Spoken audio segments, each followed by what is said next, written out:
back here. I'm sure a lot of people getting ready for the July 4th holiday by buying fireworks. You start to see this time of year those pop-up fireworks sales on the side of roads. Everyone gets so excited for their sparklers, for their bigger fireworks, and there are laws you got to follow. Can only set them off until midnight.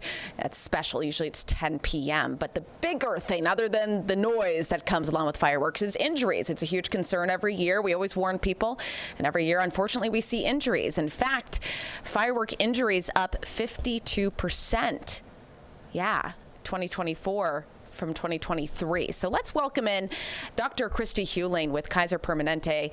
Dr. Hewling, thank you so much for joining us this morning. Well, thank you so much for having me. Just want to make sure, are we getting her audio? Okay. Okay, I'm having trouble hearing you, Dr. Hewling, but I think our audience can hear you. So those injury numbers are striking. 52% increase in 1 year. What do you think is driving that increase?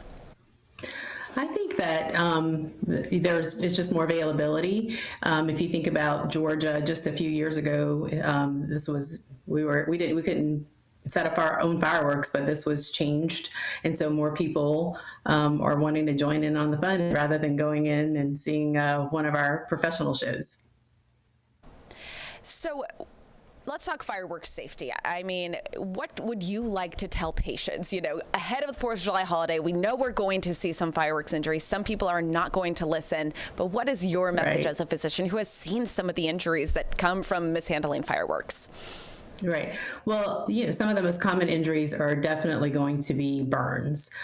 So be really careful when you're setting off fireworks. One really salient point is to, sober. Don't use any substances while you're working with your fireworks. That's one of the major things. It's a holiday, people have a few drinks, so you want to be really aware and alert because substances that alter do not mix very well. You want to stay alert.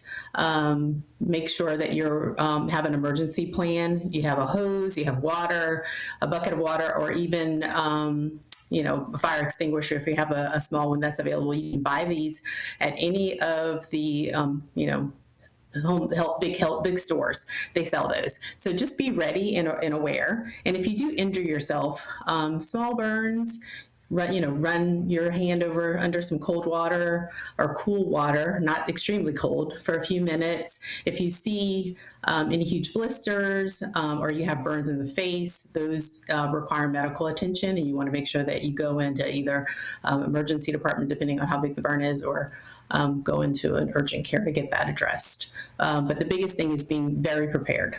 Yeah, and I think one thing that's interesting is the danger of sparklers, because I think of that, and I know many parents think of that as a safe alternative for their, sometimes as young as toddlers, to run around with, but you're flagging that as something that could be a danger to kids.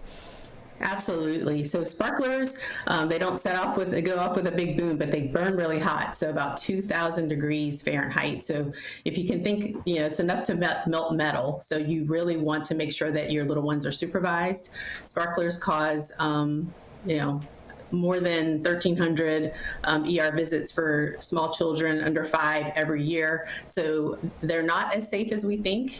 They can cause burns to eyes, which can be, cause permanent damage. So you want to make sure that you are supervising the little ones. Don't let them light any sparklers or hold it very close to their face. So sparklers, they can be fun, but you have to be really, really careful with them and supervise your children.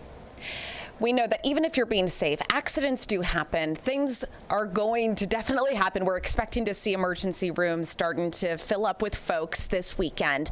How do you know if it's worth a visit to the ER? Because, of course, we want to keep those numbers low so doctors have time to treat patients. Right.